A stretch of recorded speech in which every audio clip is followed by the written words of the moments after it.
EVE Online. Lost 23,000 years in the future, our group of space Canadians are sorry in advance. Morning breaks and the beavers poke their noses out of the dam to see where it has drifted overnight. Which makes every day a new adventure because they never know what they're going to stumble upon. To help them better understand this dark and gloomy world located outside of the dam, Daddy and Mommy Beaver, also called Ben and Dam, explain life to young beavers outside of their dam. So we welcome you, young beaver, to the Beaver Show.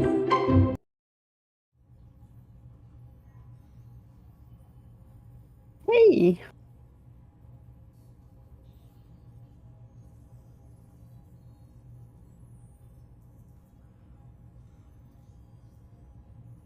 I'm Dan, you're Ben. And we are co-CEO of Sorry in Advance, an alliance in Wormhole.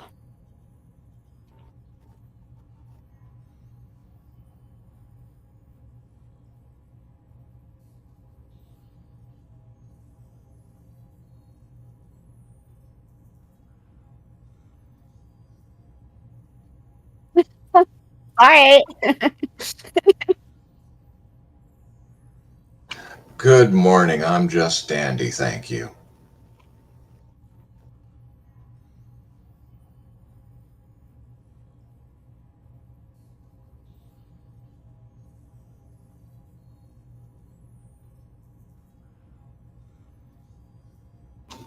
It's nothing. Glad to be on. Hey, anytime the running joke I have is it's easy to get me to talk about Eve. It's hard to get me to shut up. Perfect. I like it.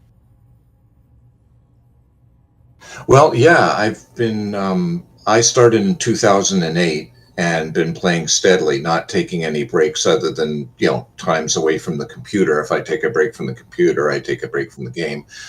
But other than that, I've been fairly steady and following like CSM politics from CSM 2 all the way to now. So I've been a very big fan of the political aspect of the game over the years.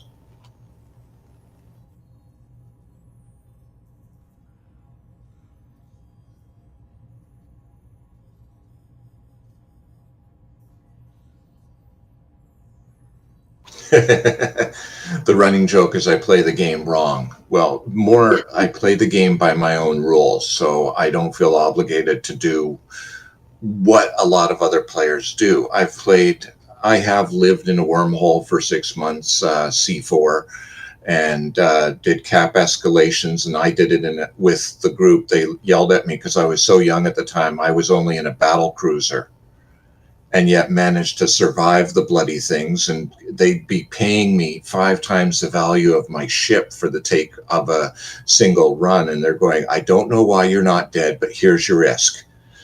I did industry out of a pause and sold stuff in Jita, so I was a market and industry guy for a while, but I found that this will be a joke when I get to something later. I found it too mechanical and repetitive. And I'm a retired teacher in real life, and I got connected with helping folks in the rookie help chat, and connected with that also is the thing to that side, the image that you have of the magic school bus. I realized when I was on a podcast, I was chatting saying players have trouble getting that first foothold and getting a decent start. They get given empty ships, but no idea how to fit them. So they wind up going kitchen sink, which means, they do double tanking every weapon they can find. So they've got civilian miners and a civilian Gatling gun along next to a missile. And it means that their ship is really, really badly fit. So I said, you can put out on the net or on various sites what a good fit looks like. They don't know enough to even reference those things. So I said, we need something like a welcome wagon that gives them a ship that is actually fit, so they can see what a fit ship looks like. And they can try it out. And face it, if you've been playing for more than even 6 months, a rookie fit ship is almost petty cash. You know, it might cost a couple of million, but a couple of million to you or I is a hell of a lot less than it is to a guy who's scraping by and doing level 1 missions to get 200,000 ISK. He's got to do 5 missions to get to $1 million. So I said, you know, it'd be nice if somebody just went around, chatted with the players, and gave them a ship. And damn if somebody didn't send ISK to the podcast saying, this is for Mike. Go do it. Because you can't say somebody should do it. What you have to do is say, I will do it. That was 8. Go ahead.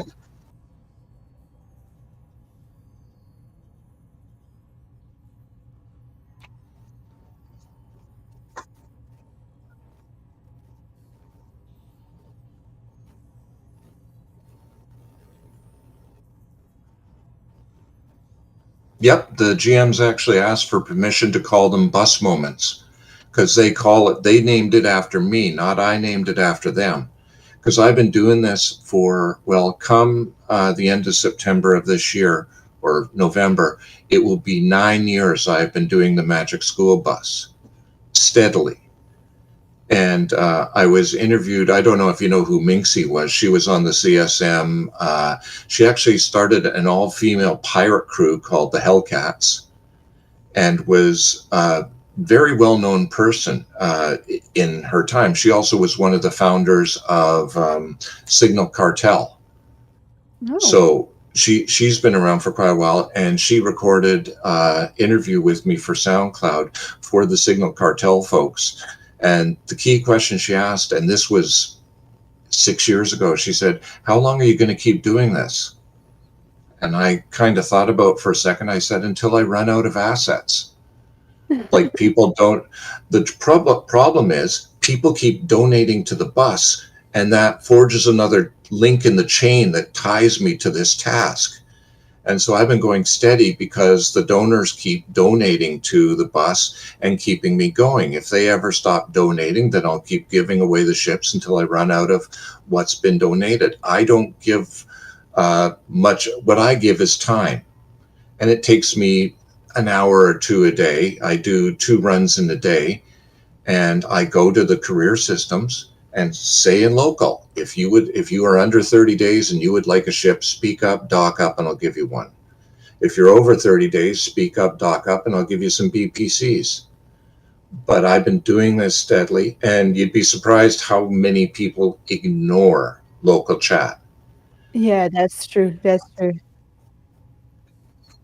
Well, you're wormholers. If you You're see anyone on wormhole. local, you hide in your hole, and it's another 6 weeks of winter.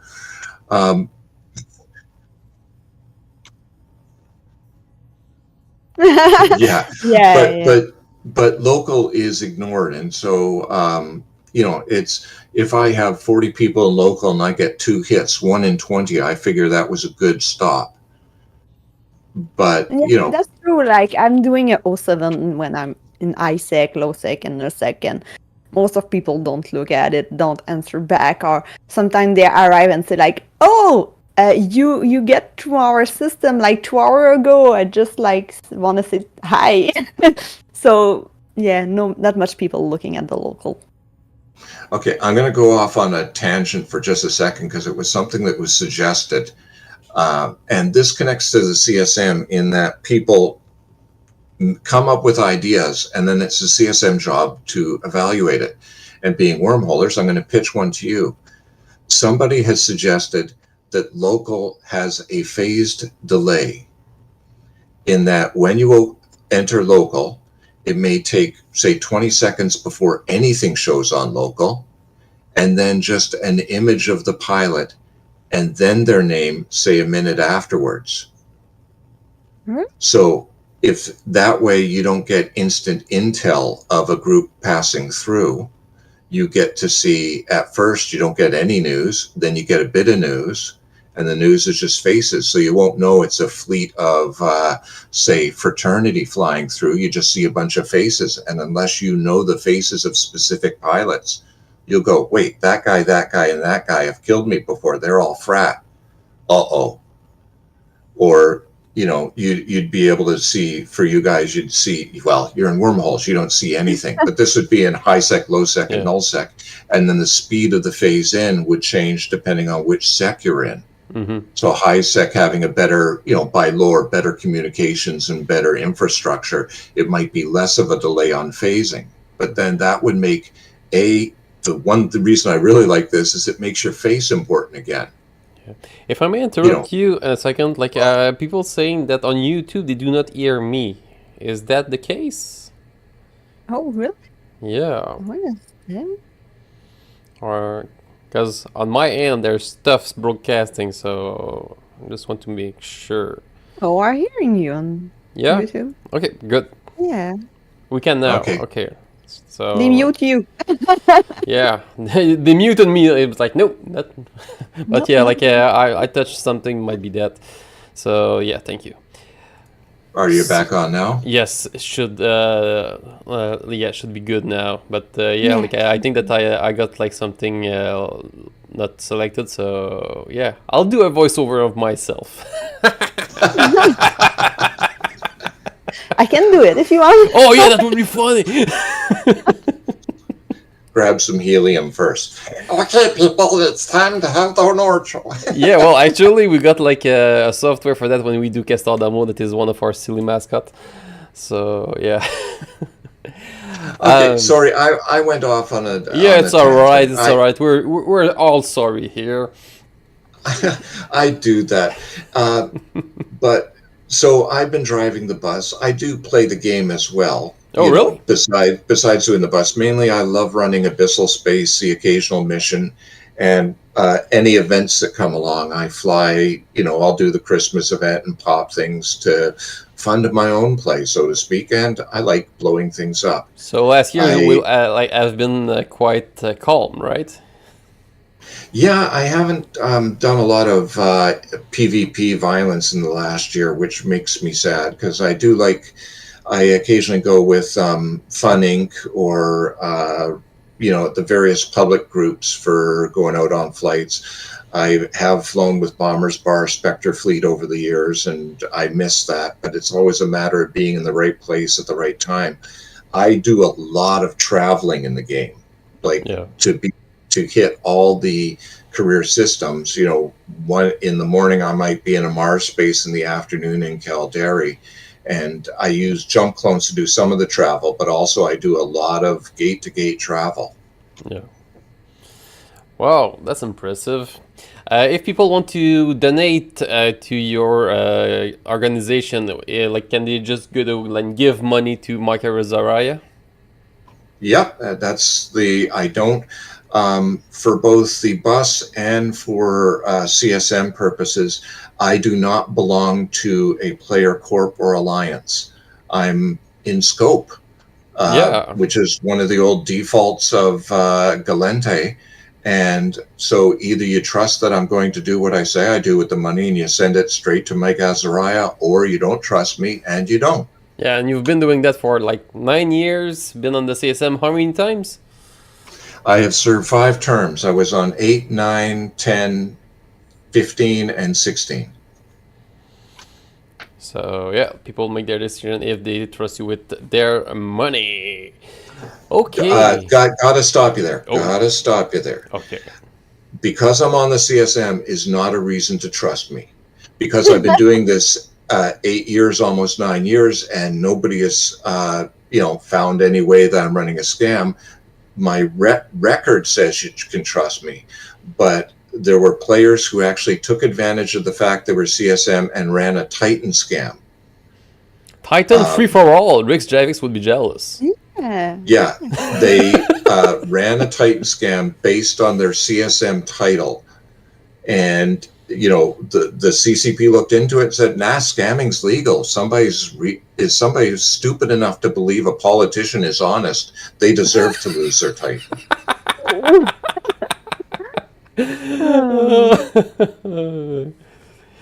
Oh, that's great. I like the Okay. answer. So, what will your campaign this year be focusing on?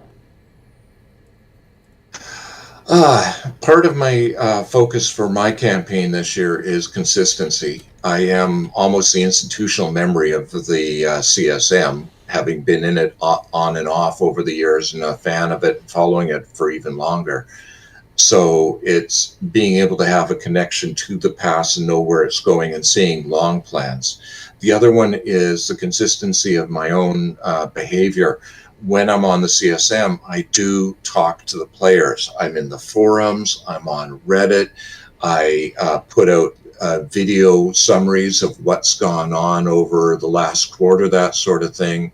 I talk to players in local. I'll go to groups. So if I was part of a wormhole town hall, in spite of the fact that I don't know a lot about wormholes, I still showed up. I am a person who maintains communication with the players.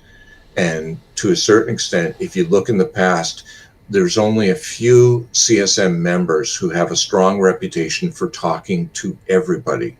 One is not able to run this year, and that's Brisk Grubel. Yeah, well, he says that he's done. Well, for now. Yeah, he is great at talking to players, not just his people.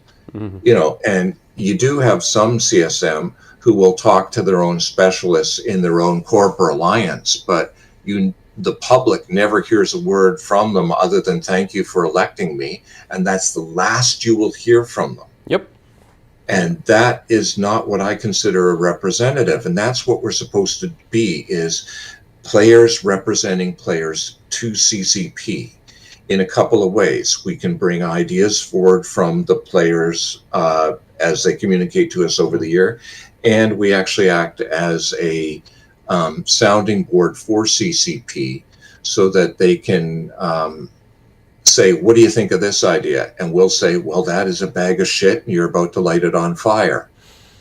It's not a good idea, or that's a good idea, but have you thought of these iterations? And sometimes they listen to us and sometimes they do not. Which and brings us don't, to actually like a following up question. Like, once you get elected, you got all those NDAs, which makes you unable to answer question for the people that got you elected.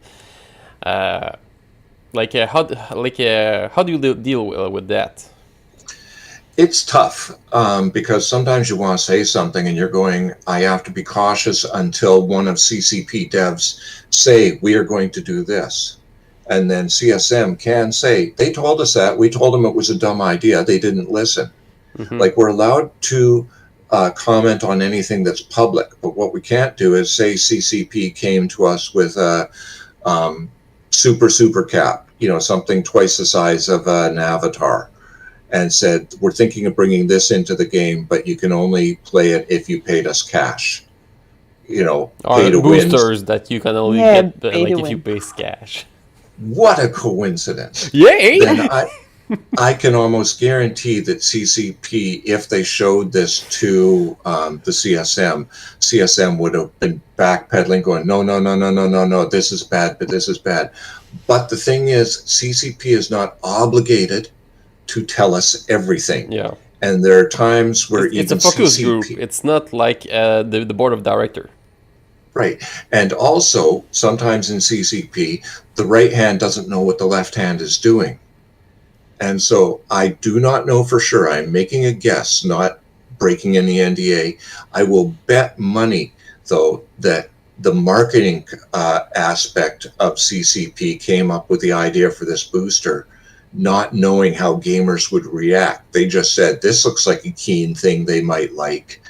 And it was, there are people in the marketing department who don't know a lot about the game, the traditions of Eve. They may have one character that they mine and say, oh yeah, I play the game, and they play a very tiny little corner and have no concept of what the community thinks or what will fly and what won't. So if they have something they think is really cool and we can sell this, they have no idea what kind of hornet's nest they're kicking. Yeah, indeed.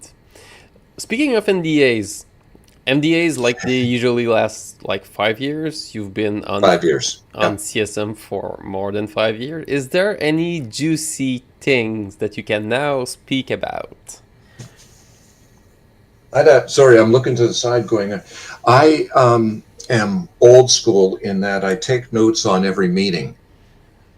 Some of the notes are very kind of like your university notes where the prof is lecturing for far too long and you get down to single word points. But so I have a book that probably in 5 years will be good again. Yeah, there it is. This is my Eve book. Doesn't show, but it's got Rick's Vegas. Yeah, it's got Rick's Javik stickers on it, and I keep all my notes on that. So I don't know where my 5 year ago book was. The funny thing I found was the 8, 9, and 10 had a lot of changes in it.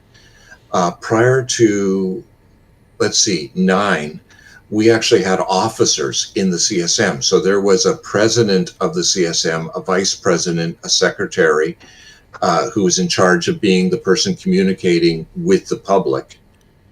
And the president was the head honcho of the CSM. And then we realized that's a lie. We're all equal voices. So, and the president was usually chosen by the person who got the most votes.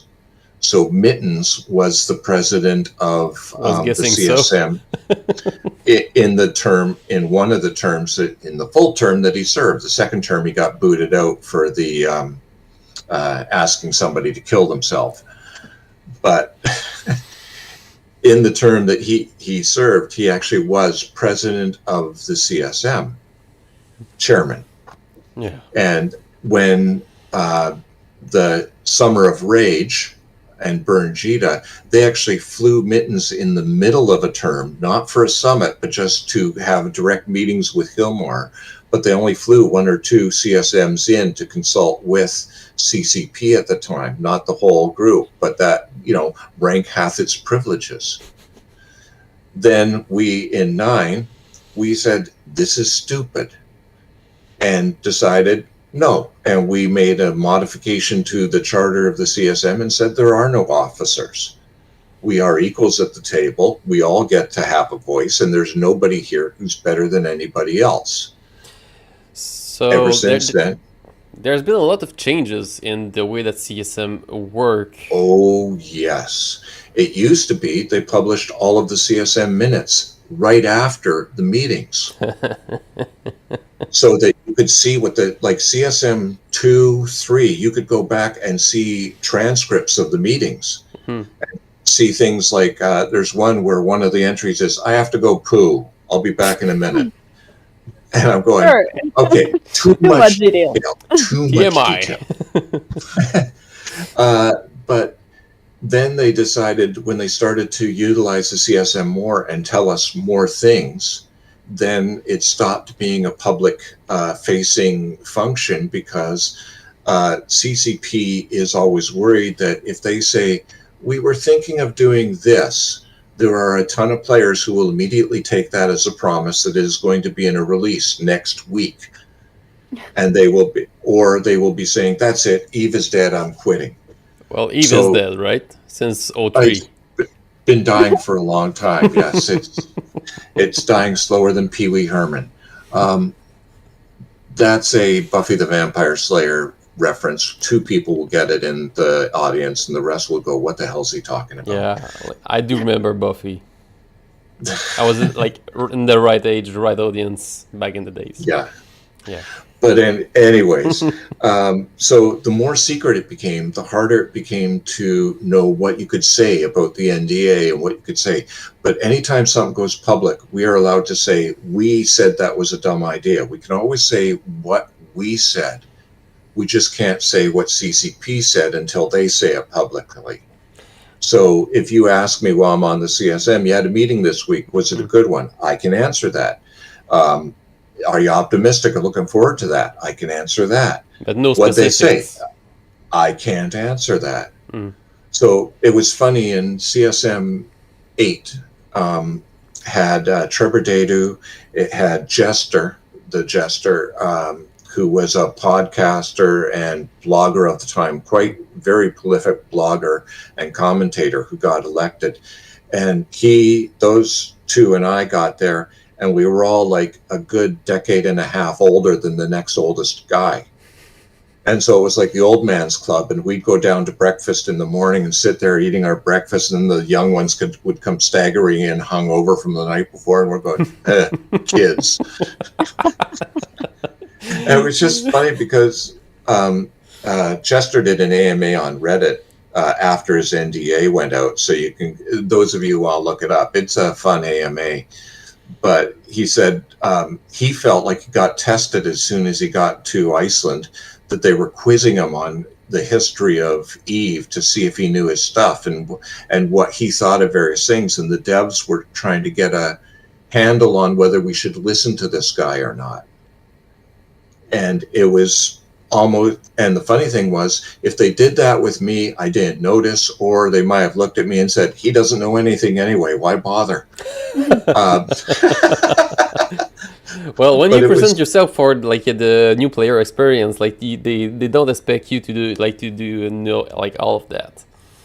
Yeah, and yes, you know, you play for the number of years I have since 2008. I've lost track how many years that is now, but 15. 14. Yeah, coming up on 15 as of this September. Yeah.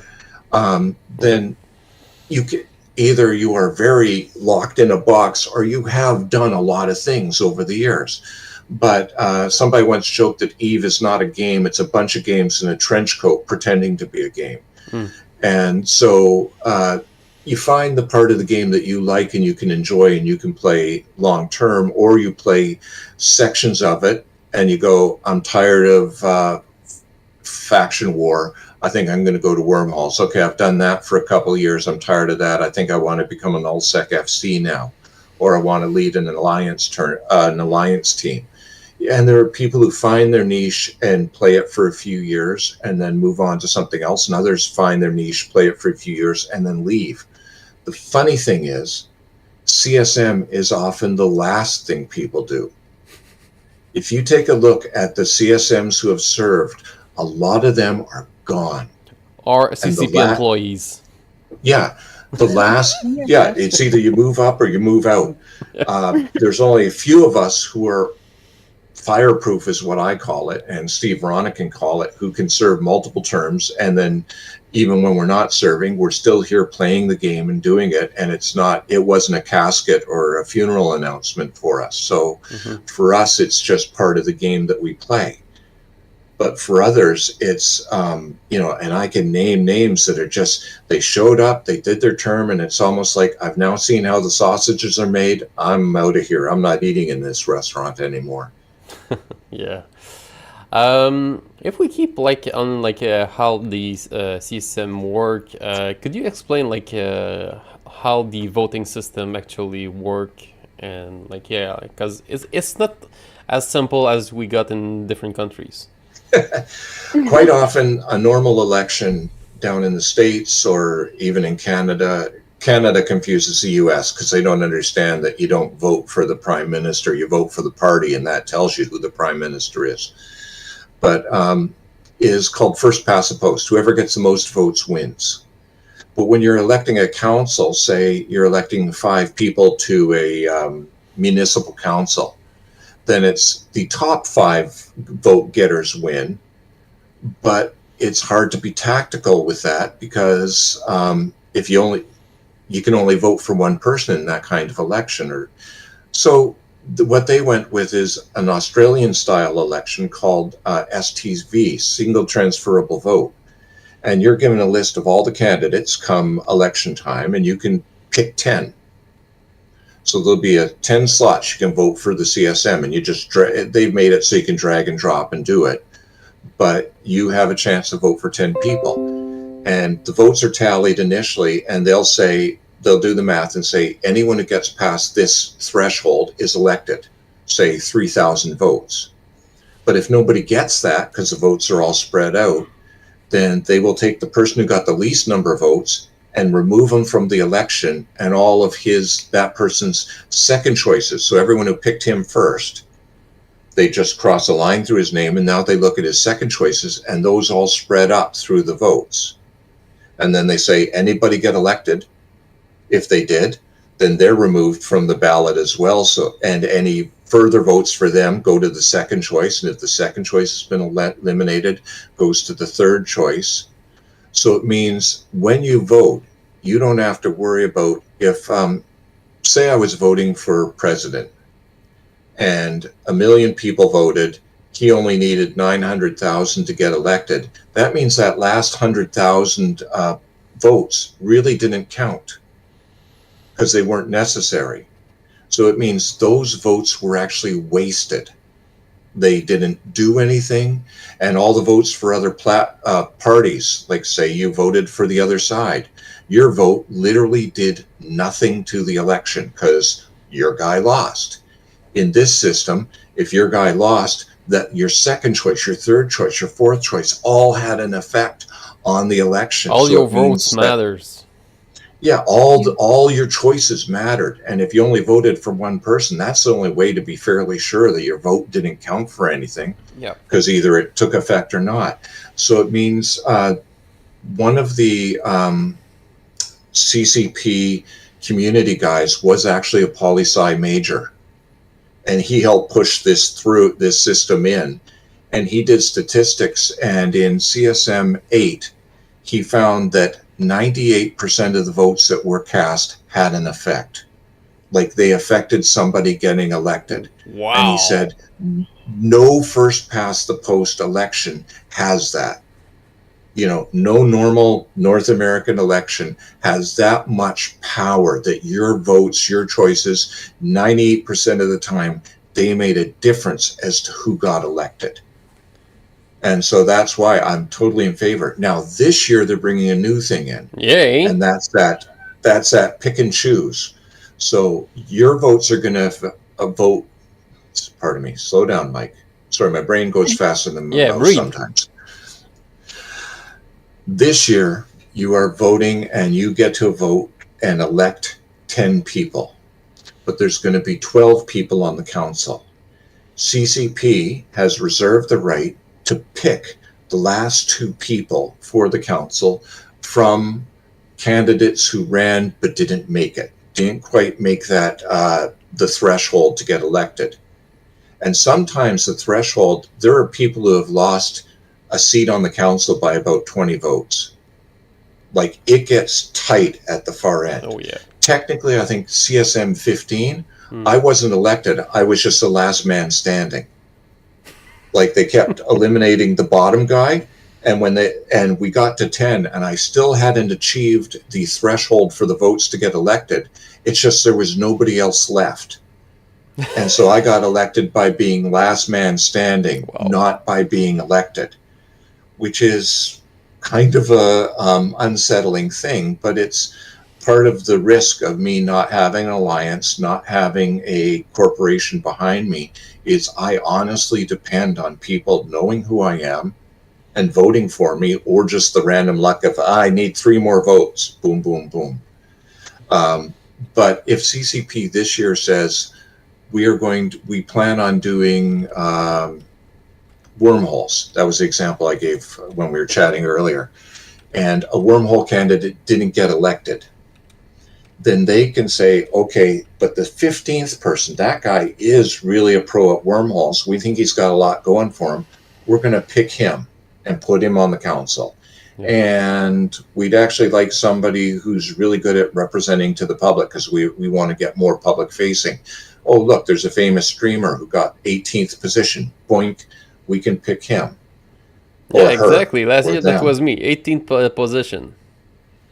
Yeah.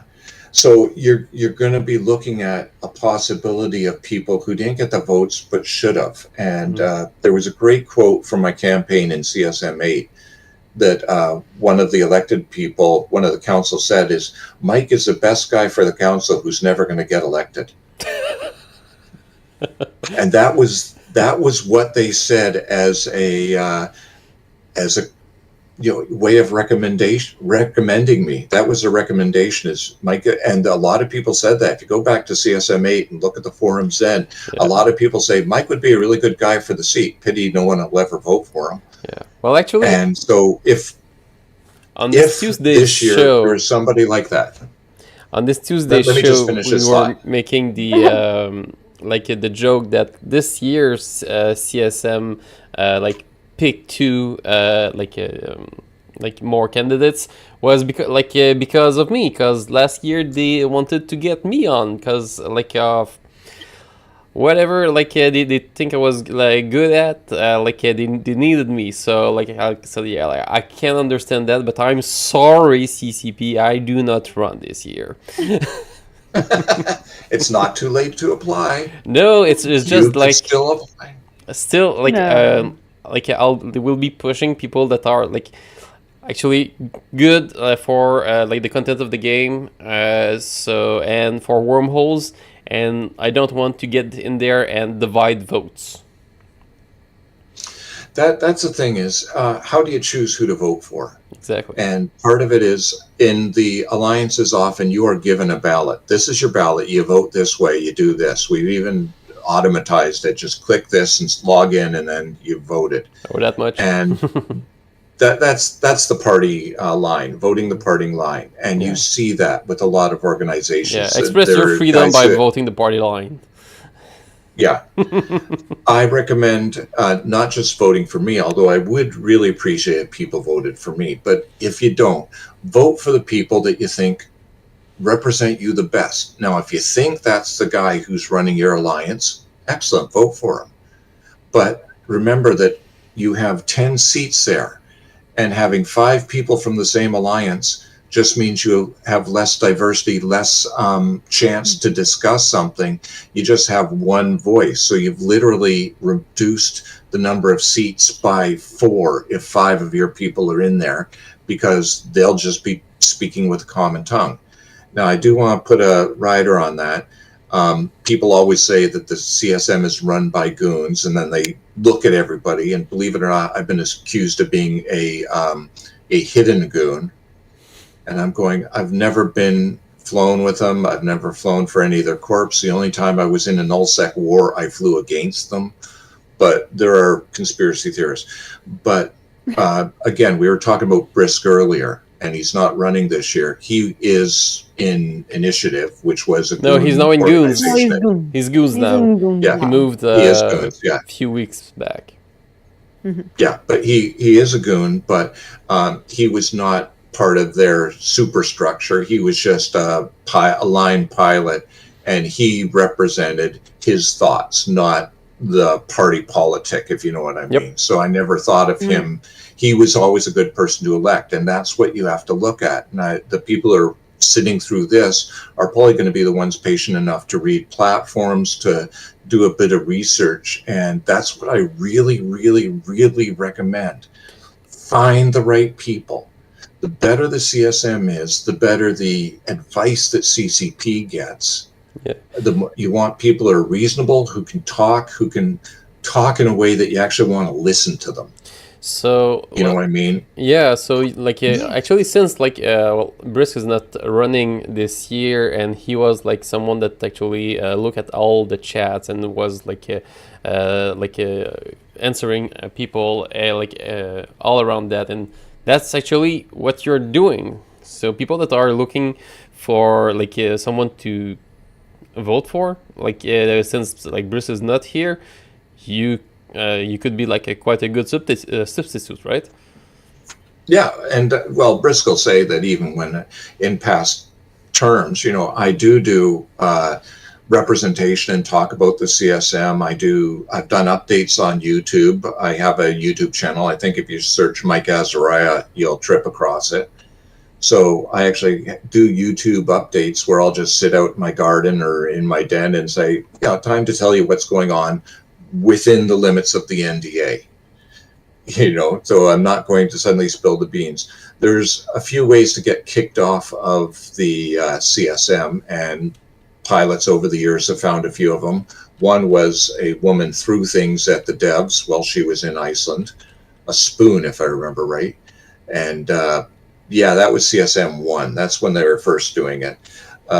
There was people who've done insider trading. Believe it or not, CCP actually has a security department that watches us. So if we do any suspicious sudden trades just prior to an announcement, they will come down on you like a bag of hammers, and they have. There's been a person who was forced to resign from the CSM because he went, yeah, I just couldn't resist it. He found he could see a change was going to cause a huge shift in the meta for ships, and so he bought 1 billion of those ships and made a boatload of ISK, but using insider information. What else? Well, actually, this like this team, do they still exist? Because sometimes we see stuff and we're like, Yeah, in mathematics, there's a logic thing that says, just because they happen at the same time doesn't mean it's cause and effect. Yeah, it's not because it happens at the same time with the 3 big blocks, like 1 week before an announcement, that it's like not color related. I do understand the math, yeah. Yeah, but the TTT thing was the most recent one. The fall of that and people getting their stuff out a little early, and you're going, that looks a little sketchy to me. I don't know. Technically, they have to prove it. And the funny thing was somebody accused Brisk. Yeah. Man, if he was running, this would be a great campaign video for him. But accused him of insider information. And they booted him. The CCP took the accuser's word for it, booted him off the CSM, and then found out that it'd been just somebody doing the equivalent of swatting him. Calling the cops. Do you know what swatting is? Well, like a SWAT team? Calling a SWAT team. Okay. It's something that people do to streamers down in the States where they'll say there's a guy with a gun holding hostages, and all of a sudden in the middle of your stream. Yeah. Well, they just made a false accusation to Brisk that actually got him booted off of the CSM, and he said legally you can't do this because they attached his real name to it in some of the articles, and he's a lawyer, and if he gets accused of breaking an NDA, he can lose his law license, his license to practice law. So he said, this is serious, and of all the people who understands how serious it is, do you think I would do that, knowing that it is a risk that goes far beyond getting booted out of a game? And CCP did deeper investigation and went, oops, sorry, we kind of jumped the gun on that. Yes, you did.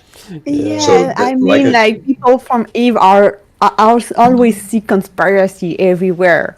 That's the game. Yeah, that's one of the fun of the game. Yeah. It's one of the funny things that I have is when I'm doing the bus, people, even new players who just started the game yesterday, are paranoid that I'm some sort of scam or trap that they haven't read about yet. Because it looks too good to be true. This guy's going to give me a ship. Sure he is. He's going to blow me up. I said, I'm asking you to dock. That's the safest place in the system. If I wanted you to blow up, I'd say stay in space. I'll come meet you. Yeah. With my bowhead. And one person got really ticked off because I said, take a second, Google me. Ask ChatGPT who I am. It'll say nice things about me. And and they said, oh, sure, now you're playing the do you know who I am card. And I'm going, oh, God, I'm not going to convince you. Fine, stay out there. You don't get a ship. I'm okay. It's not like I have a quota of ships I have to give away. Exactly. We got like a Johnny Pugh saying like, put the ship down and take 5 steps back. Yeah. Well, actually, I miss Johnny Pugh. Concerning like that operation, like what do you take from it? Is it only like the dopamine of helping someone, or like what's your intake? Like what do you take it from? Like what do you take from it? The funny thing is, to a certain extent, yeah, but it's also I do enjoy helping people, and while I'm doing it, I live in rookie help chat. So I'm helping people there at the same time, and connecting to them, but to a certain extent, Rookie Help Chat is my corp. So, sometimes you log on to your corp and you just shoot the bull for a few hours. You might not blow up anything or do anything major. You're just visiting with friends. And so this is one of my major social interactions. I'm an old guy. For a lot of COVID, I was undergoing chemotherapy. So great time to be immunity compromised is during a pandemic, by the way. Highly recommend it. So this was my connection to the outside world. Now I'm getting out a lot more now, but still, these are my friends and these are the people I chat with on a regular basis. So if you're going that's a dopamine hit, yes, these are the people I play with, and I recruit new people to a game that I really, really like by going around and helping. The example I used, and being Canadian, you'll get this, hockey rinks. Yeah. At the junior leagues, quite often there's the old guys who help take care of keep the ice up and fix the nets and set them out. Quite often they don't get paid, or they get a team jacket at the end of the year. And I just want the kids to be able to play.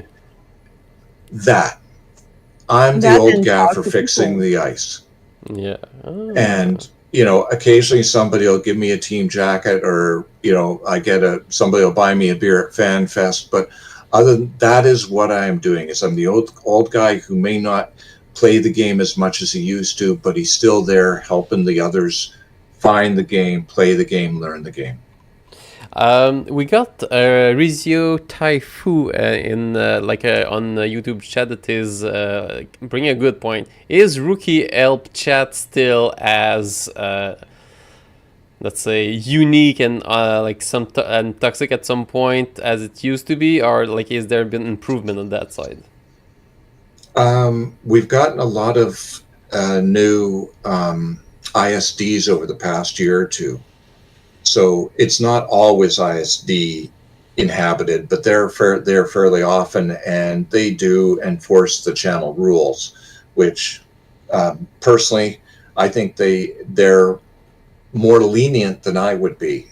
Long ago, in just after the This Is Eve video, they gave me mod privileges in the Rookie Help Chat channel for one day, and then they found out why they shouldn't. I don't give 3 strikes.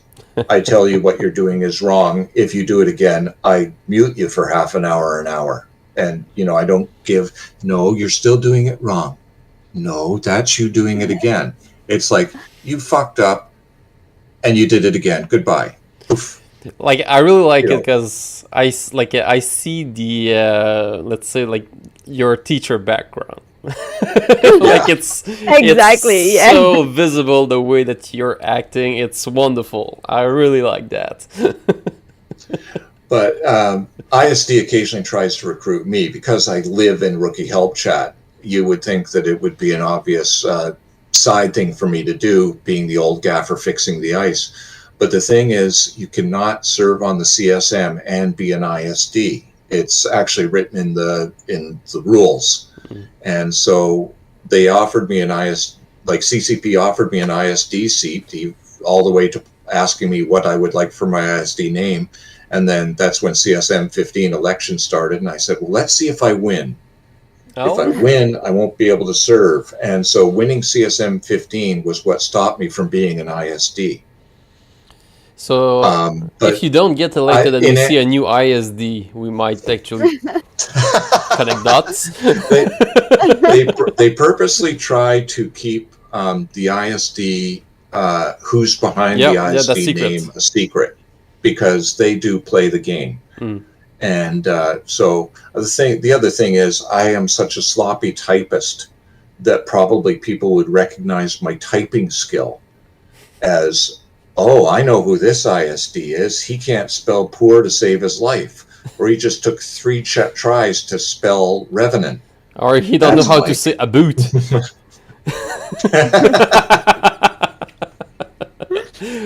Yeah. Oh, that is great. Well, actually, time is running, and we got one last question for you. Fire away. Why should beavers vote for you? Well, beavers specifically because I am Canadian.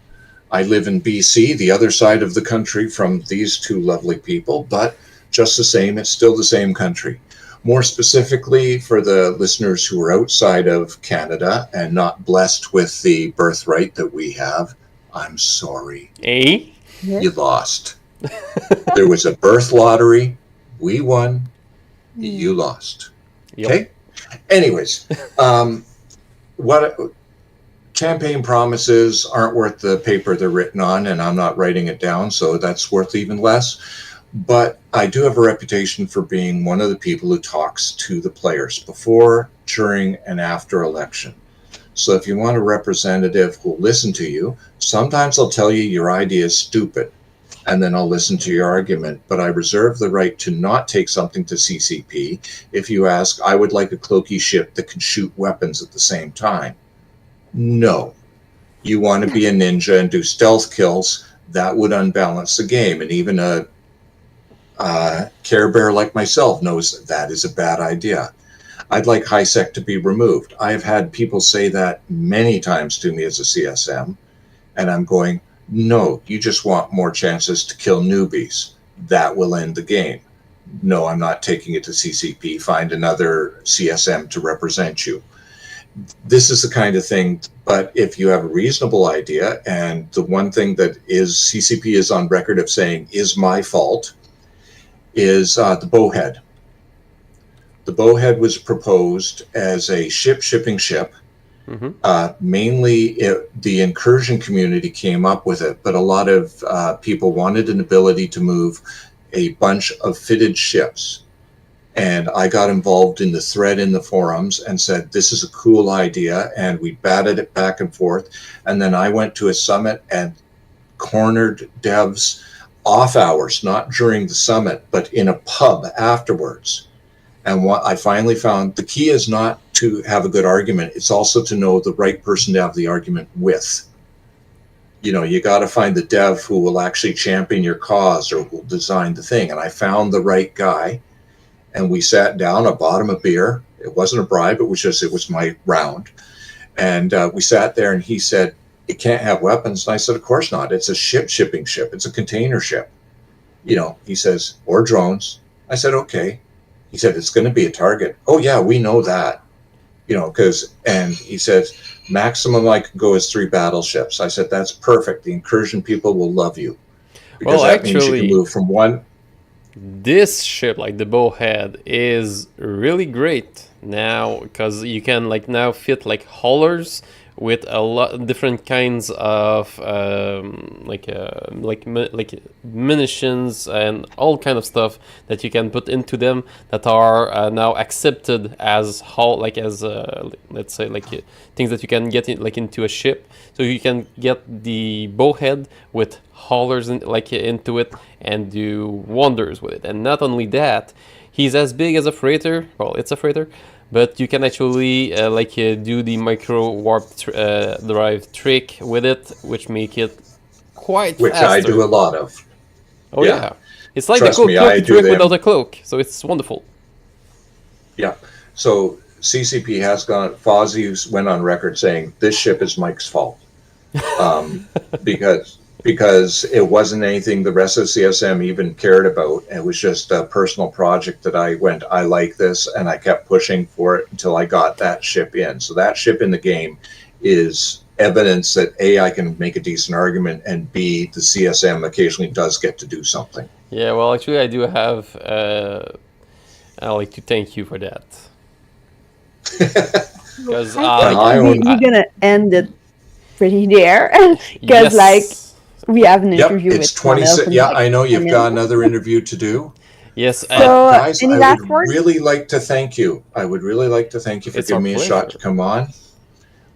Anytime you want somebody, even after the election, if I'm elected or not elected, if you want me on, just give me a buzz and I'll show up. if you want to ask about the CSM or halfway through. So break NDA. No.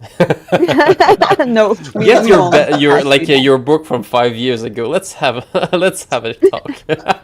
I really got to look for that. If I find some cool stuff, I'll let you know. Great. But So yes, yeah, like you're now like one of our like beavers in the show. So you're welcome to come on in like anytime you wish for. So we're really happy to have a new Canuck on the call for like all those kinds of subjects. We really do appreciate how that you share with us. And I hope that our beavers got a lot of great informations from you today, and that they're gonna vote for you. Yeah. thank you very much. You guys have a good rest of interview. I'm going to go have breakfast. Yeah. So have a good breakfast. Like, I just want to say something. Like, with you, I feel we're gonna always have the truth without anything embellishing it. So yeah, I really appreciate that. So thanks a lot for the conversation, and see you soon. You're welcome. See. Bye, guys. So beavers, in a few Bye. minutes we'll be back. Stay on.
And welcome back to the Beaver Show. We are now with Rupert Lohman. Am I saying it correctly?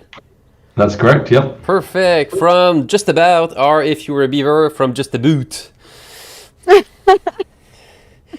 So, Rupert, can I call you Rupert? Yeah, go for it. So, could you talk to present yourself, who are you? What's the company about? And speak to us about Just About. Yep, absolutely. So the backstory or the origin story is I started in games 25 years ago when I was 15. Started running LAN parties, particularly for Quake 2. That was my game. I'm not an EVE Online player. And those LAN parties led to me starting a website called Eurogamer, which we launched in 1999. And yeah, over the years that became quite successful, allowed us to launch lots of other new websites. So gamesindustry.biz became quite popular as well. And then we also launched some live events such as EGX, which became the UK's biggest gaming show. So kind of traditional kind of games media background, which I ran for many, many years until selling it about 5.5 years ago to a company called ReadPop, who run PAX in the United States. So a few years out, but now back with a new project called Just About, and that's how we've got in touch via the recent launch of Just About Eve. Yeah, and it looks quite promising, but as most Eve player, we're not the typical gamer that just log in, do a session and log out. We're a bit more intense. The community is really unique, and we look at that and we say I've been to GTA 4 and my is didn't got doubled. What about Just a Boot? So actually, before we go into that, what actually bring you in link with CCP? Yeah, so we kind of came up with, I guess, the idea and started work on the project about a year ago, and then earlier this year, I think at GDC was the first time we started talking to games companies about it. So obviously, having worked in games or games media for over 20 years, I know lots of people in the games industry, including a few people from CCP. I mentioned the project to someone I knew at CCP, I think maybe in around April time. And he was very enthusiastic and said, I'd love you to kind of present it to the rest of the team and tell them about it. So they set up a call, I think about 7 or 8 people from CCP, mainly kind of from the community team and some of the marketing and brand type people joined the call, and we presented the project, and it was really positive. Actually, we've had very positive conversations with lots of games companies, but CCP, in particular, kind of grasped the concept straight away. We're very enthusiastic, very supportive of what we were doing, and we carried on the conversation. And over the last, I guess, 2 or 3 months, I've been talking about launching out Just About Eve, and I think because they've been reasonably quick moving, Eve is the first game-centric community that we've launched, and as you say, a little bit of a trial by fire, because it's such a committed, knowledgeable, and kind of passionate audience, and they kind of want to know all the details. And I think it was a really positive. There was a Discord call on Monday before we launched, which some of our team joined. Some of the kind of Eve partner community, and it was good to kind of, I guess, talk about the idea and understand what are the questions. There's quite a few, I think, where we knew that there were kind of questions we would get asked, and then also some which were new or maybe a different focus to what we expected. But it's a brand new project. It's a little bit experimental, and it's different to some of the platforms that are out there. So we kind of expect lots of questions and hopefully lots of interest, and we're particularly pleased. There's been lots of enthusiasm. So on the Discord, we've onboarded quite a few kind of Eve players onto the platform itself, and there's some good discussions already starting. But we're obviously kind of listening, and there's certainly a few questions that we're kind of answering or going to be answering, as the platform starts to grow. But it's really great to have kind of Eve on there first, and if we can satisfy Eve players, then I think I think we'll have a kind of easier job with some of the other game communities that we launch with over the coming months and years. That's actually really great. Well, actually, on this deal, because you need to get like a benefit from it, CCP that needs to get a benefit from it. Can we have like a little insight into like how that's working? Absolutely, and we want actually the platform to be very transparent in terms of how it works in all aspects, including the finances. That's kind of one of the things we've heard about. A lot of other platforms that are out there. You kind of don't really know kind of what's going on in the background or what the motivations are. To put it plainly, I think what we're trying to create is a platform that benefits everyone. All of the stakeholders. Hopefully equally or certainly fairly. For us, that means the community first and foremost, the players, the people that are creating content, and the kind of participants in the community. We also kind of identified community leaders and moderators in particular as a group that get kind of a raw deal on some other platforms. So we want to make sure that they're part of the picture as well. For us, it's beneficial for us to kind of grow a platform that's successful and building up something that's cool. But we feel that if you can bring in a brand or a sponsor or a games company, a developer or a publisher, a company like Eve, it can be beneficial for them as well. So hopefully we can prove that by Eve investing into the platform, so they've put some money into the rewards which are being paid out to users. By them putting money in, that's creating new and different content. It's creating engaged and kind of incentivized users, and hopefully I think in particular I think one area that's really exciting is that on Discord and a lot of platforms you have the most hardcore users talking to each other, but that doesn't mean they're necessarily helping new users or helping kind of onboarding or kind of building up the awareness of a game for people who may be interested in it. So I think I can't speak and won't speak for CCP, but I think for the games companies that we're talking to, they see that as a really interesting way of kind of saying, well, if we could have our top users creating content and onboarding guides and kind of breaking down some of those barriers rather than it just kind of going back and forth in Discord, because obviously you only really join the Discord at the point where you're kind of already committed to the game. I think that could be really beneficial for growing the fan base, or the user base for a game like Eve. Okay. For this next question, like you actually answer like a part of it, but there's money involved. CCP is paying like a part of this money that you said, but the money that you're giving to the player, actually, like where is it coming from aside from CCP? Yeah, so basically the model is that every community has a treasury, and that treasury is kind of a ring-fenced pot of money. So the Eve pot is good, is different, or separate to say, the Starfield pot or kind of some other game or community. So the money from CCP goes straight into the Eve community. The way the model works is in our alpha and beta kind of stages. So the stages we're in now, 85% of the money they put in goes out to the community, and we keep 15%. So obviously we have a tech team, we're doing a lot of work kind of to build the platform and to promote it and so on. Once we launch fully, the split will change to 70-30, so we will keep 30% and 70% will go to rewards.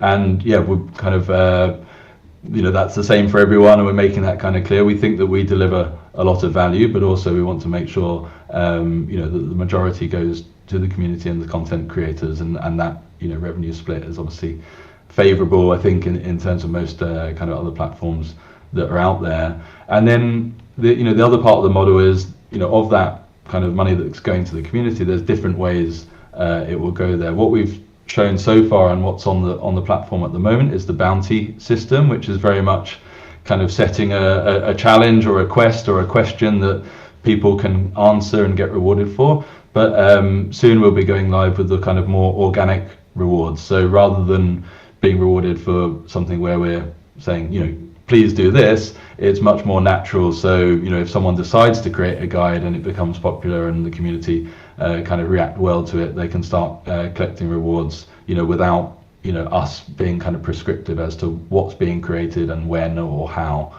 So I think the organic rewards is kind of going to be a key piece of the project, and also the moderator rewards as well. So we recognize you don't have to be a kind of dedicated content creator to add value to a community or to a platform. So it's much more about identifying all the pieces, I guess, of the puzzle of the community, and then we haven't yet got all the answers or how exactly it'll be split, but I think it'll be interesting to figure out how that treasury gets split, over what period of time, and for what different actions and activities.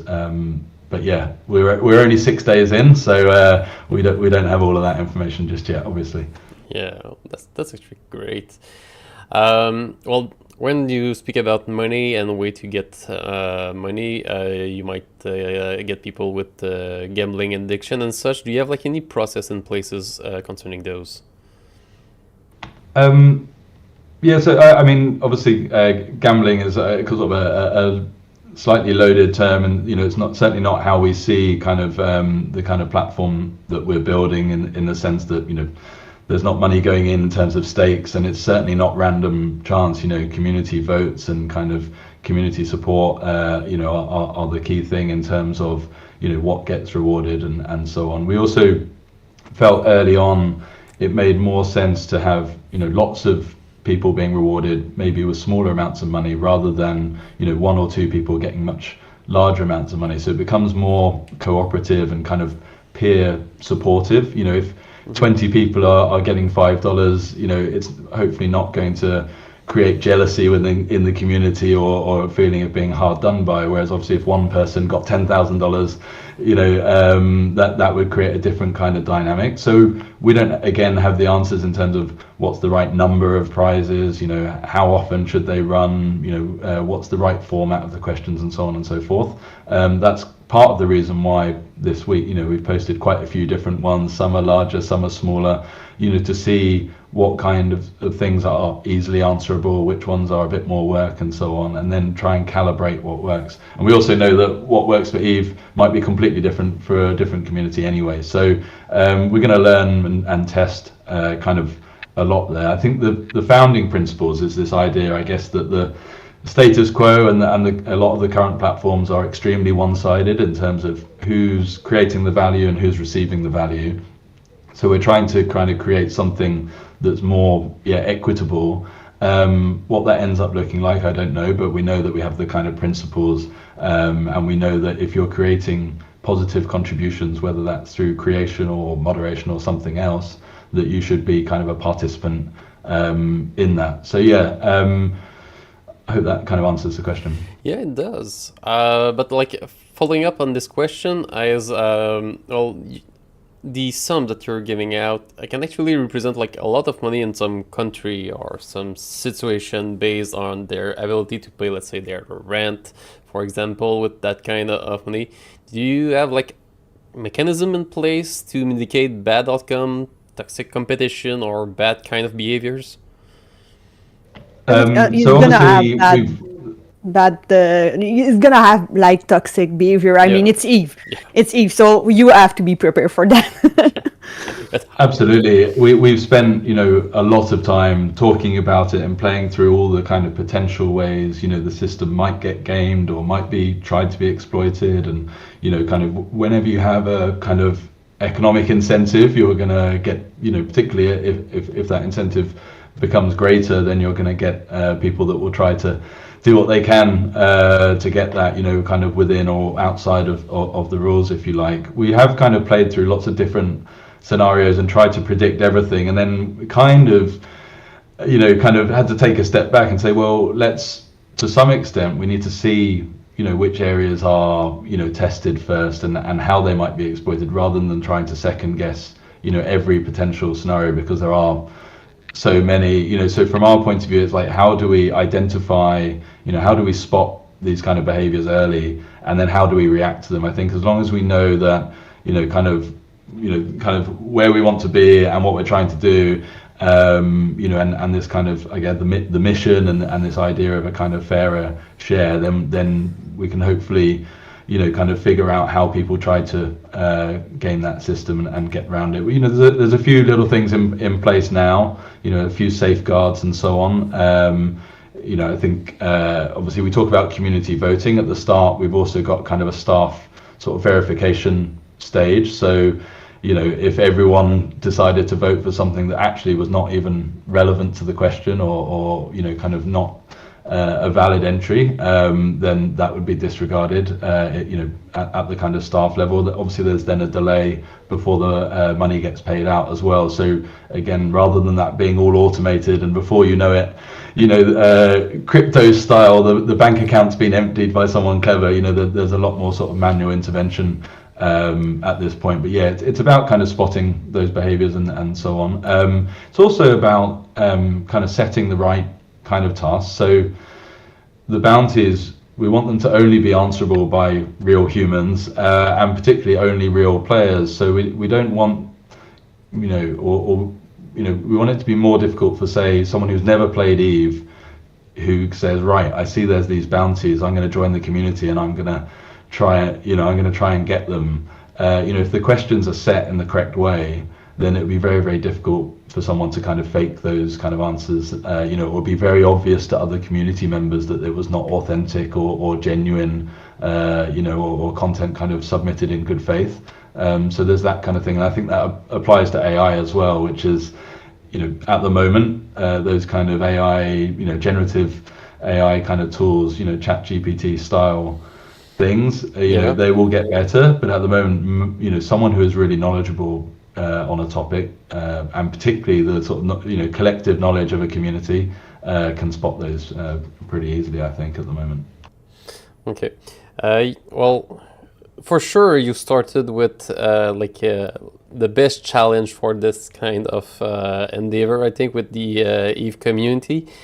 Did you get let's say a good talk with the security team at CCP concerning the ingenuity of the community and how they are specialists in going all around all kinds of rules and behavior exploitation, botting, and automatic email generations and all that kind of stuff?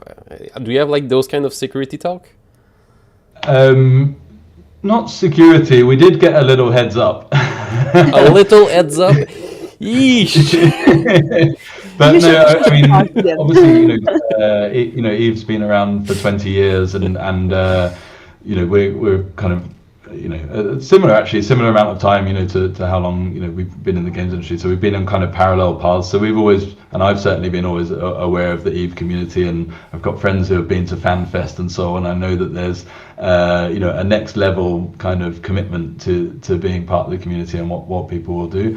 Hopefully in terms of the collective might of the Eve community is not yet targeted on us. We're trying to create something positive, something new, something different. There's not many platforms out there, that are, setting out to reward communities in this way, and we're doing it in good faith, and obviously with CCP's support, we're really excited to do it. So yes, we're aware of it. So far, everyone that's joined has been very friendly and supportive, and yes, lots of kind of probing and interesting questions. But actually, that's been really good to kind of challenge our thinking, and conversations like this are kind of really helpful, I think, so that we can get it right and start to predict what might happen next. But yeah, we will see. Yeah, but if I can suggest you something, get in touch with people of the security team at CCP, because remember that we're the best at admin maxing whatsoever. We're the only game that got an add-in in Excel. Remember that. Yeah, that's true. Great. So you talked a little bit about the voting system, and how do you manage or choose, let's say, the best story or the best way to award the money to the right people? How transparent is the process?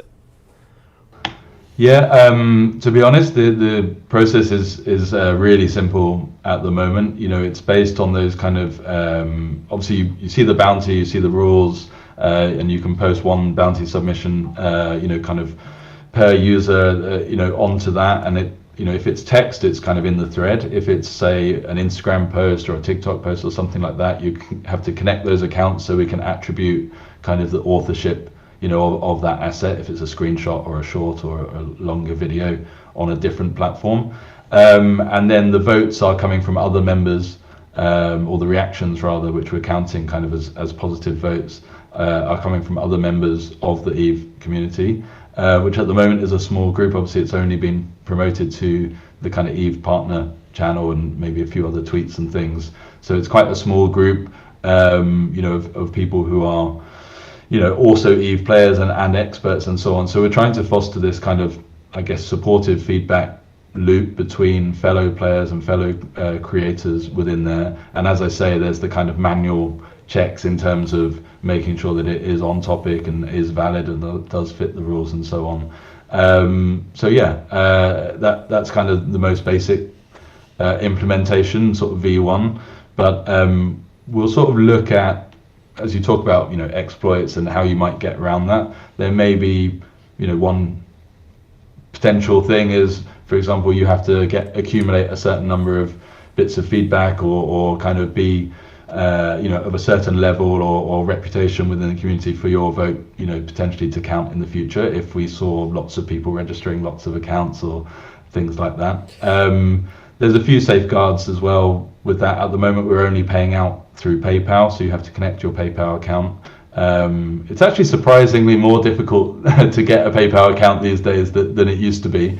But yeah, the kind of sort of in terms of connecting your Just About account to your PayPal account and then, you know, kind of triggering the payout after you hit your kind of the threshold, etc. So, you know, there's quite a few steps and obviously a slight delay, which gives us time to really interrogate the behavior and check that those votes are valid and from other users, etc., and see that there's not, you know, vote swapping or, you know, kind of exchanges going on. But as I said, this is really early. We're 6 days in. Yeah. And the, you know, I think the most important thing is the kind of positive sort of sentiment to the idea, and yeah, the kind of willingness to give it a go from the community, I think has been really pleasing.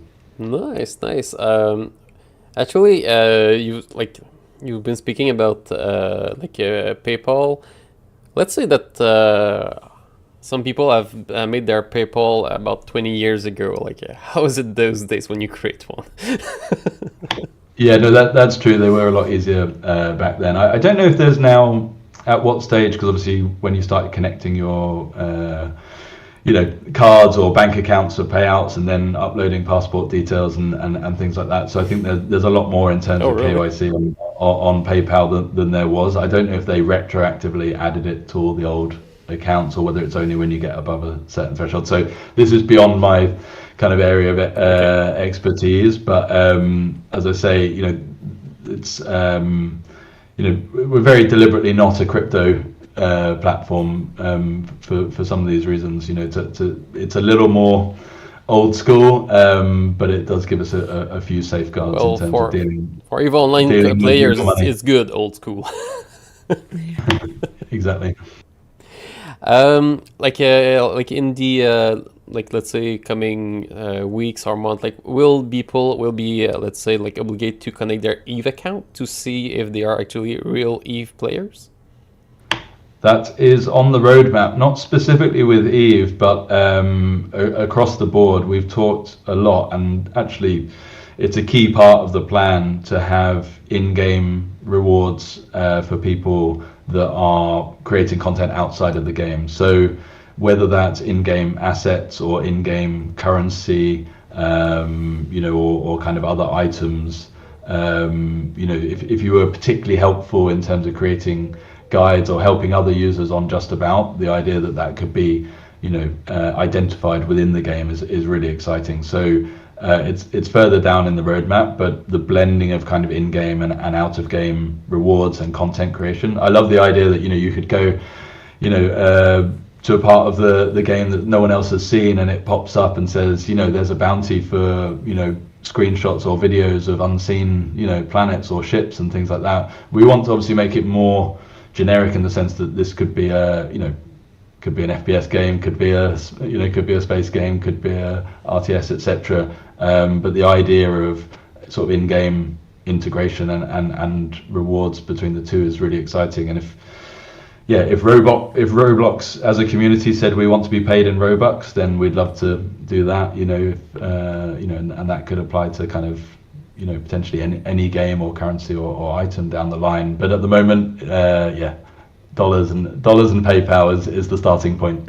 Okay. Well, actually, you go right into the next question, because some people want to just do it for the altruism of doing an act, and some will do it for the payment of it.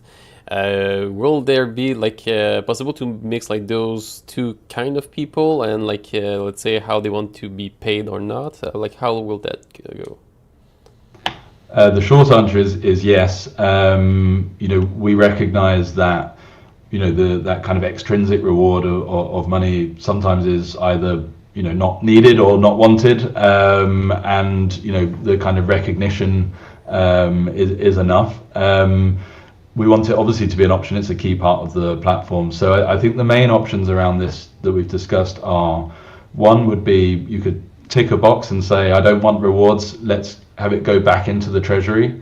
Another one could be, pool it towards a charity donation, which so I'll take the rewards, but not for me, but for, to kind of do it for good, either as an individual or maybe even collectively voted on as a community as a whole. Could be really cool.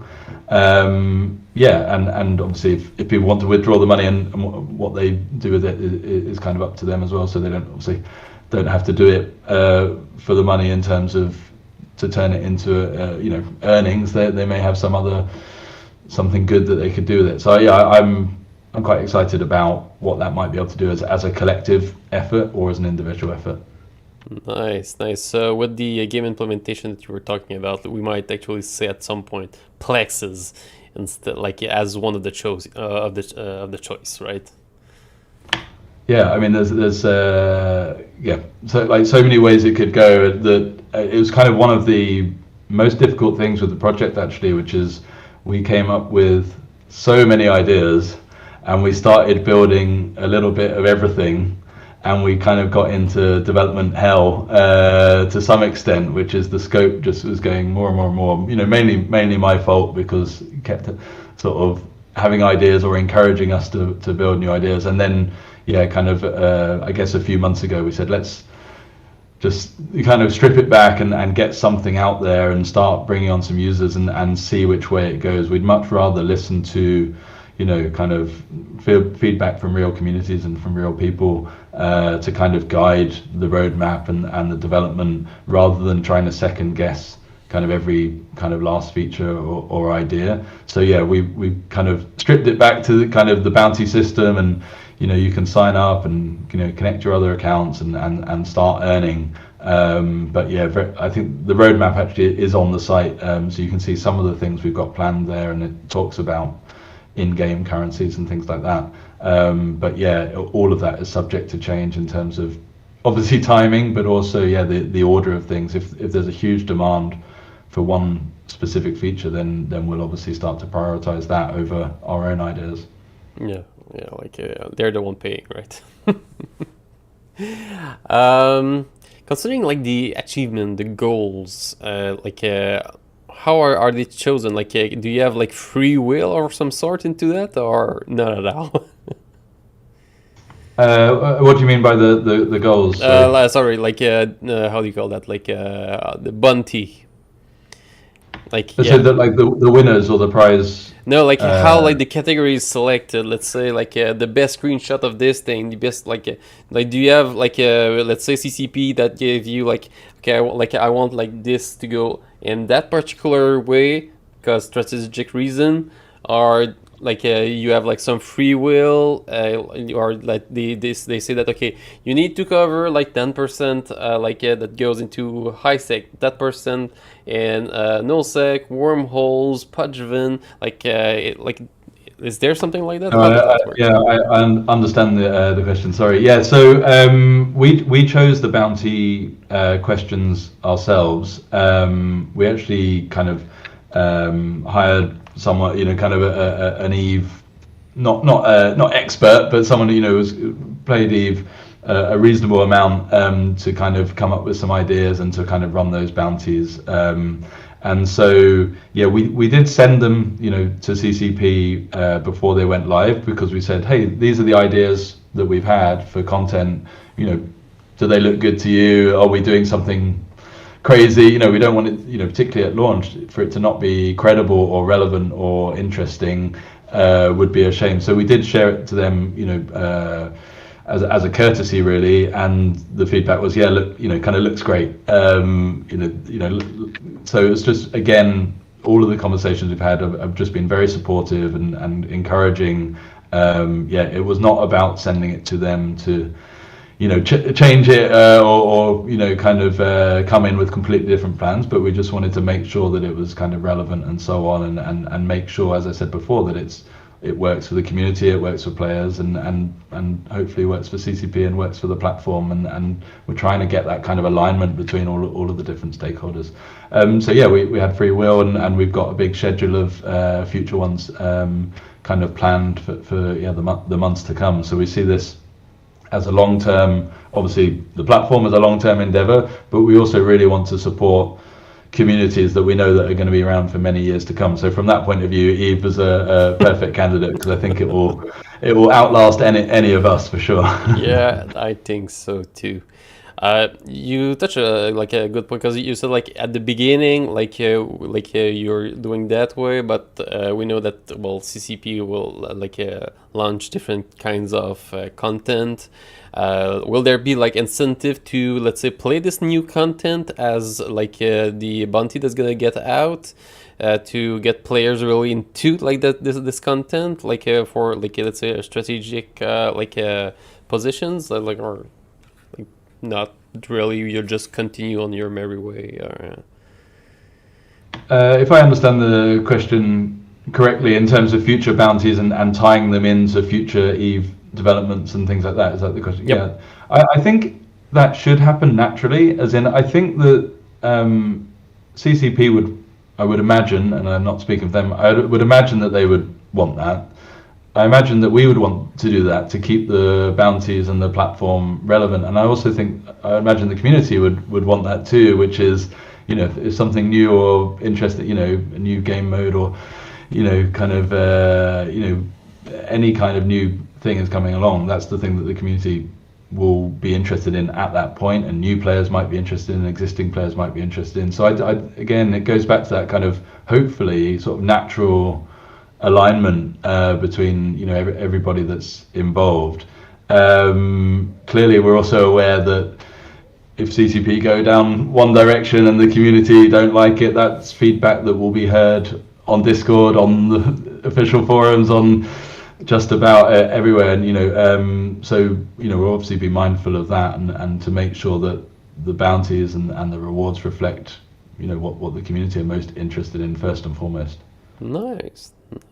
You're talking a lot about Discord. Do you have a Discord for Just About?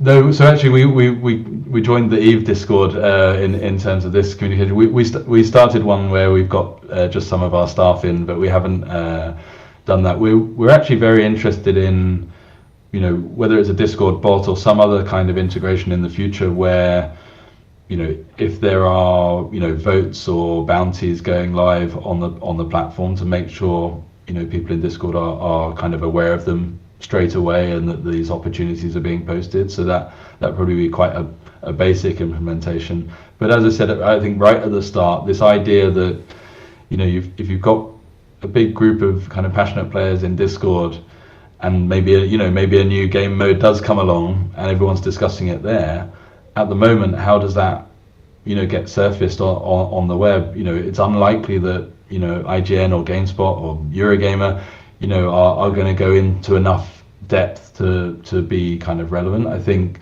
the kind of wiki sites out there are fantastic as resources, but they might not necessarily capture that kind of community discussion and some of the nuances and so on around it. So I do see, us fitting into the existing ecosystem. We need to be aware that, if you're creating on TikTok, you're not going to leave TikTok for just about, and if you're chatting on Discord, you're not going to leave Discord, but maybe there's an element of kind of integration or joining the ecosystem and fitting in and offering something different.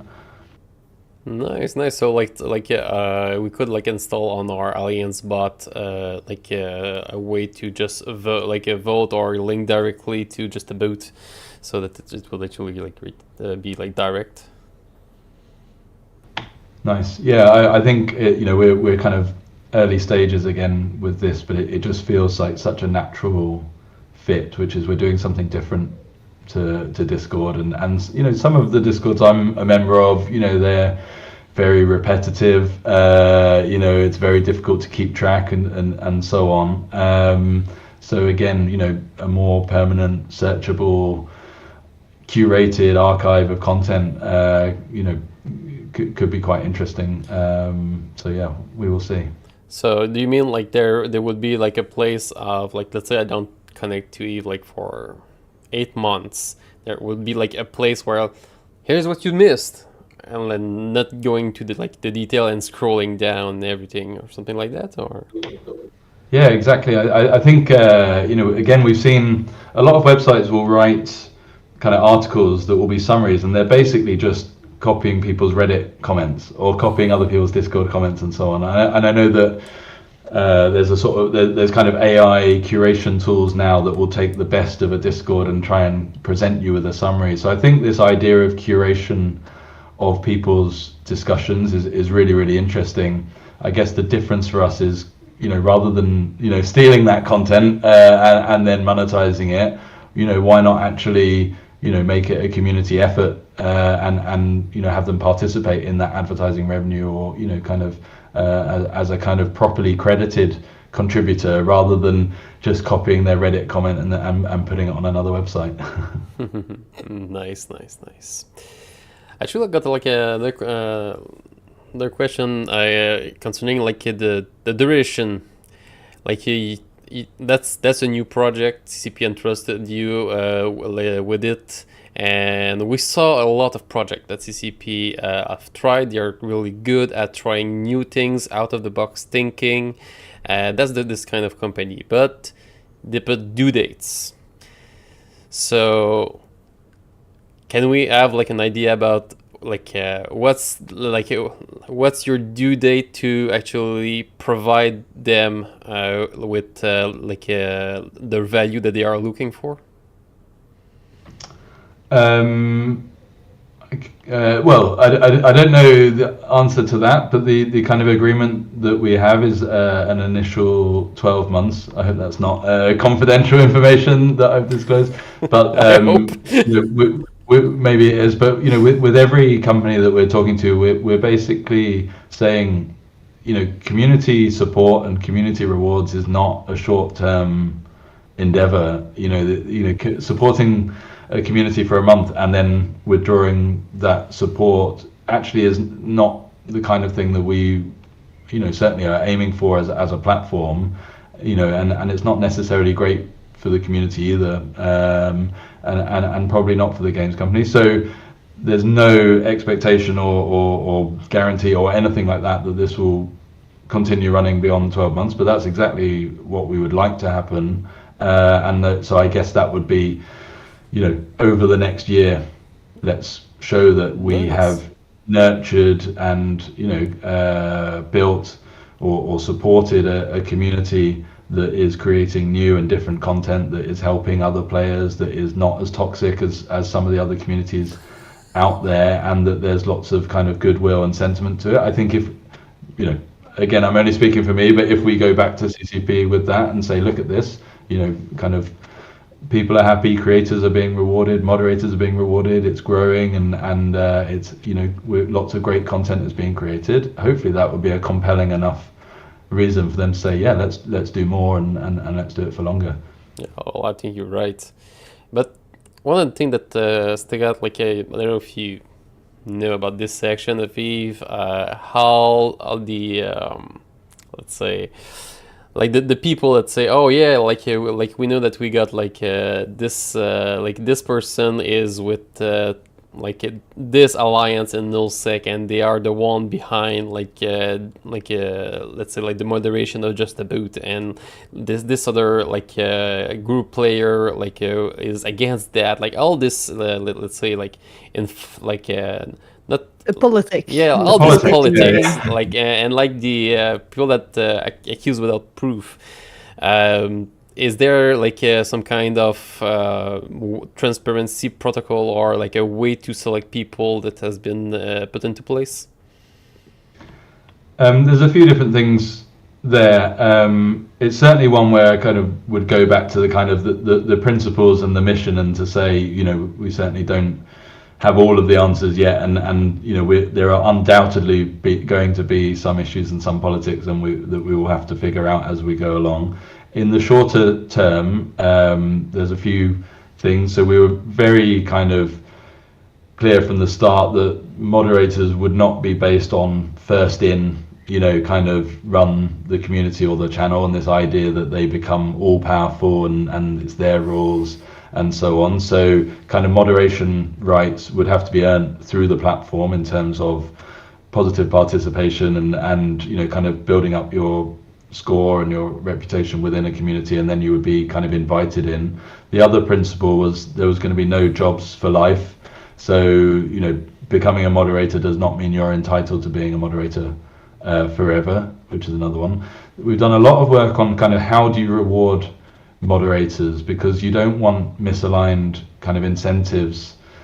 You don't want to get $1 every time you ban someone, because then you'll ban lots of people. You don't want to get $1 every time you delete a post, because then you'll delete lots of posts. So we're much more looking at, and we're working with a company called Player XP to do kind of sentiment analysis, but also toxicity analysis. So we can sort of benchmark different communities against each other, and to see, what is the percentage of kind of inappropriate content, and what is that doing to the overall community sentiment and score. So it's much more likely the moderator rewards will be kind of retroactively applied to each of the moderators. So for example, if the toxicity score is below 10% or 5%, whatever that benchmark is, at the end of the week, here is a reward, rather than you are a moderator and you will be paid $10 an hour, so you must be online. It's much more of a collective, collaborative effort where everyone benefits from a less toxic,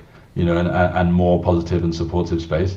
But this is like early stage in terms of development, so this is going to be a complex area. But if we can create something that works and is kind of self-sustaining, then as we roll out more and more communities, that will be a really positive thing to see, I think, because it's quite hard to do moderation at scale. It's quite easy on a small community, but much harder, particularly as you go into multiple different unconnected communities. Nice. So I can just like imagine like the Power BI behind it, and like how like you're gonna affect through the year, and like every single implementation, see like how they affect different aspect. Will there be like let's say a presentation or something that will be public concerning like those kind of things, or how will that work? Yeah, we want to publish kind of, I think probably sort of those kind of stats and those top level data around a community, whether it's toxicity or sentiment, and kind of activity stats and so on. I nerd out about those kind of dashboards, and I imagine the Eve community will be very keen on that kind of stuff too. We also want to have some transparency around the treasury, so to know how many dollars are in the pot, how many, what percentage is going to moderators, what percentage is going to bounties, etc., etc. So yeah, those pages are kind of, I think they do exist on our sort of test site, and we want to figure out what's the right, amount to share, and kind of, what again, we need to think through what could be the negative implications of knowing there's a lot or not a lot of money in the treasury, or whether, is it fair or unfair that moderators get this percentage but creators get this percentage, and so on. So I'm in favor of transparency, but we also have to think about strategy. What are the impacts longer term. But yeah. Nice. Well, speaking of treasury and information, can you talk to us about the security of the information that people provide you with? Yeah, I saw kind of the kind of question about this in terms of sort of PayPal and creator accounts. So you'll notice when we connect external accounts, we're taking the absolute minimum amount of data. So I think in most cases it's just your username. Because for example, if we want to show that you're the author of an Instagram post, we don't need your date of birth or your email address or anything else like that. We just need to know that it's your account that is connected. So all of our kind of connected accounts are going with the absolute bare minimum, which I think is the best principle generally. Obviously in terms of our own platform as well, we're not keeping bank details or passport details or anything like that. So wherever we can use external services where you've already most YouTube creators would have had to verify their YouTube account, probably with their passport and maybe with their bank details, etc., etc. So we're relying on third-party platforms for verification. We're also relying on them for kind of copyright. I know that's been mentioned in the Eve Discord a few times, but this idea of can I use copyrighted music on videos for a bounty? And so we're a little bit hands-off in the sense that if YouTube allows it and we're embedding the YouTube post, then that's fine. And obviously they will have much more developed systems and policies and relationships with music labels and so on. So so if it's okay for those platforms, then we're taking it's an okay for us perspective. So we're not hosting, for example, video directly on our platform and things like that. Okay, nice. So Just a Bit is still in its early stage. Could we actually I've got your roadmap from the website. Let's show here. Can we speak about that? Yes, I guess the most important thing is to say that these are the kind of ideas that we came up with. So it's very much subject to change, and so far I think we've missed pretty much every date that we've set. So I wouldn't hang on those exact dates, too tightly. So yeah, we want to be led by the community in terms of some of the priorities and where we focus.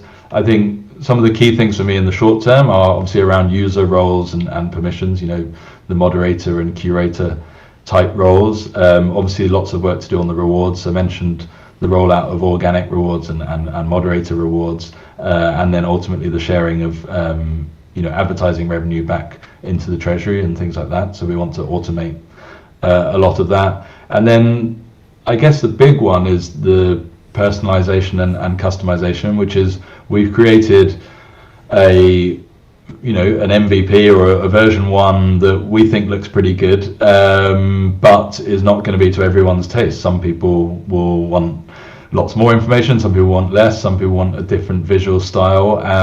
We're very keen to give users kind of full control as to what's in their feed and what's on the live feed on the right hand side of the page, and things like that. So for the Eve community, if I may interrupt you, you did something really great that we all appreciate up to now. You got a dark mode. Yes. Yeah.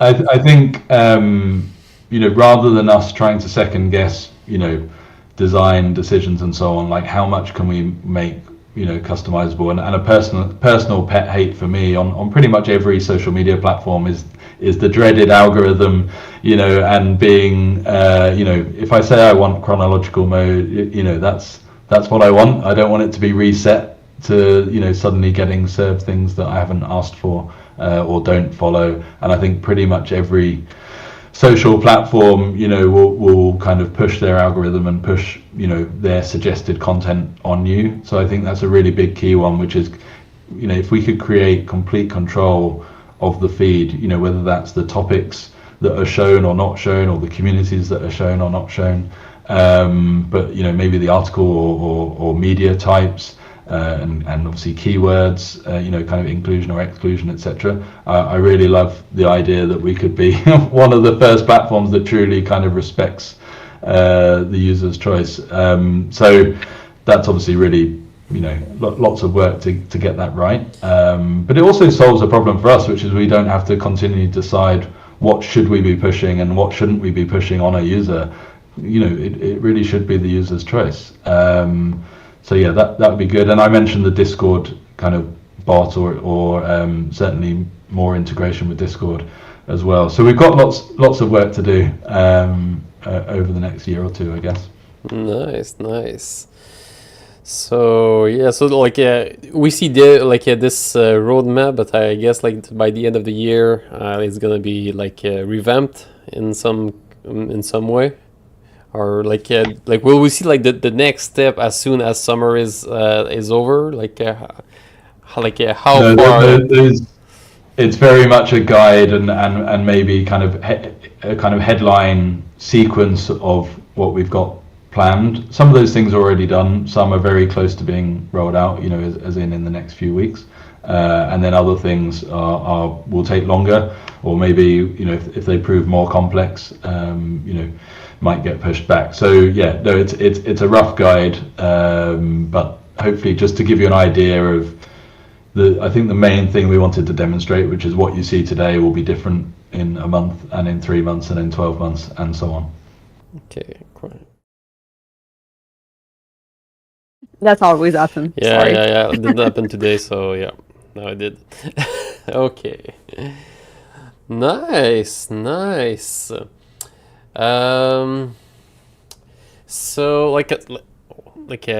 you're I'll say that talking a lot about just about being for positive, going toward let's say more agreeable sentiments.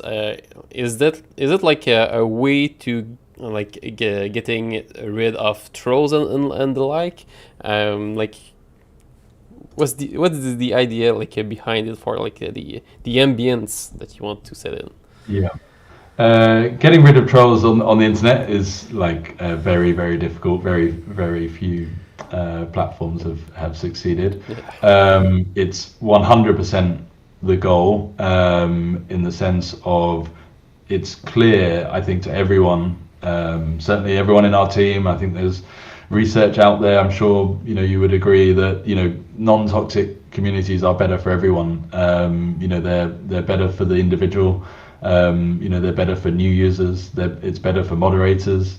It's actually better for the game company and for their staff as well. If you can reduce toxicity, everyone's happier. It's a better place to be. I think it's difficult. If you think that the rewards platform is so important to what we're doing, that requires new money kind of coming in to be paid out. So for new money to come in, it has to be a place that is safe and curated and not toxic. So it's a huge focus for us, and it's why we're kind of deliberately rolling out, piece by piece and reasonably slowly, because I think there's an element of, the first people into the party set the tone, and so if you can kind of get that first core of people that are positive and believe in what we're trying to do, and they can kind of set that tone for future newcomers and new communities, I think is really, really important. And as I say, a brand is more likely, or a sponsor, a games company is more likely to put money in for rewards if they know that it's going to a safe environment. And there's plenty of platforms that brands do not touch and do not advertise on, For that reason. I won't mention them, but they're you may some of them have been in the news recently. So yeah, the kind of steps for that are we're integrating Hive, which is an automated moderation tool. Which is really quite powerful, but it's it can't do everything. It will stop your spam and the most obvious abuse, and it can handle lots of different languages, which is going to be important for us, and things like that. But then it's getting the kind of community moderation piece right, both rewards but also support. I think moderators are kind of unsupported as well as sort of unrewarded on a lot of platforms, so they need the tools, they need the support, and yes, we're going for a kind of zero tolerance approach, because once you let it go to a certain extent, it's very hard to get it back. So we'd much rather be zero tolerance and as a result have a smaller platform, than kind of go for growth at all costs and then effectively have a place that we don't want to hang out on, and other people don't want to either. So that's our kind of approach to that. Yeah, it makes me think when we actually built Sorry, because we had like that kind of mindset, what we still do. Not easy. And we did stumble upon, let's say, a few hardships, and we learned. It did cost though. Yeah. Sounds like a story for another time. Yeah, indeed. Well, actually, is there something that you would like to add concerning Just a Boot? Yes. Well, firstly, thanks for having me on the podcast, and to all the Eve players that watch or listen to this. Thanks for the positive welcome we've had. Obviously lots of questions, but yeah, lots of enthusiasm, lots of nice comments, and so it's been a really kind of positive week for us after working in sort of private for quite a few months now, to kind of have real people showing enthusiasm, and there's some interesting comments and people interested in how it's going to go in the future. I guess my question for both of you would be, what would be the number one thing that you would like to see the platform do or kind of achieve, and perhaps one thing that, not to end on a negative, but one thing you think we should watch out for, or kind of we need to put more effort into. Do you want to start then? Well, the thing that I'm more afraid of is that's gonna be like a popularity contest, and it's not like, oh, that story is really interesting. It's just like, oh, Ben write it, so of course it's awesome. So it is. Yeah, well, I did want $5. Yeah, but it's they don't read it and just vote for Ben and not vote for the real good story. That's what I'm afraid of. But well, we're gonna see how it goes. At least you are aware of it, so that's already something. Yeah. Then you want to continue? Yeah, well, actually, it's knowing the Eve community is people seeing Just About being the next challenge of how can I mix-man this and exploit it for my own benefits, because Eve community is well known for that, and they got tools, they got teams of thinkers that are doing that nonstop, and now they got AI. So yeah. And what I would like the platform to go, well, maybe it's weird, but I would like it to be a blog. You keep the story and you put it somewhere, and so even if you don't want to really vote for someone, you're just looking at the subject and you are like, oh, that subject is interesting, maybe I can just read on it. So that's something that I would like. Yeah, be having flares that you can actually, okay, I want to hear stories about people that fall in love because of Eve and that got married because it did happen. Or I want to get PvP insight, or let's say market stories, those kind of flair that can actually just, okay, this morning I feel like reading about that. I get like on like we're now in winter, we got it on our phone, so in the morning I'm just scrolling through those stories because that's the kind of story I want to read about. That would be great. Nice. I think we're really interested in seeding that kind of control, or rather than us saying please make this, that coming from the community, we had to kind of start somewhere, or to get things started we have to kind of prompt some activity, but hopefully that will come through, and yeah, the ideas of different topics and tags and so on will kind of be implemented soon, and yeah, the organic rewards hopefully takes away this idea of we have to set a bounty in the longer term. If you want a thing and someone else decides to post it and people like it, and then that's how the kind of reward should flow. So hopefully yeah, all of that sort of in the plan. Great. But yeah, like if I could like maybe like add something that I would really wish for is to actually deliver on like a non-toxic community. That would be great, because well, I don't think it's been seen like publicly. I mean, because we got like let's say like groups of players like also in advance, like we're a non-toxic community, but it's a closed community. Like we interview each and every one of them, like we make sure that everyone is okay, and like we get stories from other members, something that is not going right, but it's closed, it's controlled.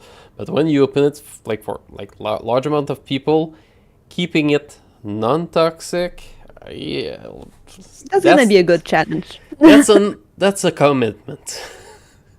And starting with Eve, well, you like challenge, that's for sure. yeah, definitely. Nice. Yeah, no, that's great feedback, and yeah, maybe I'm naive, but I believe there are far more good people out there, and people that want to see something be yeah, kind of positive and successful and so on. And so yeah, if we can give that support and the platform and so on, then yeah, I still believe. I still believe, and I like that.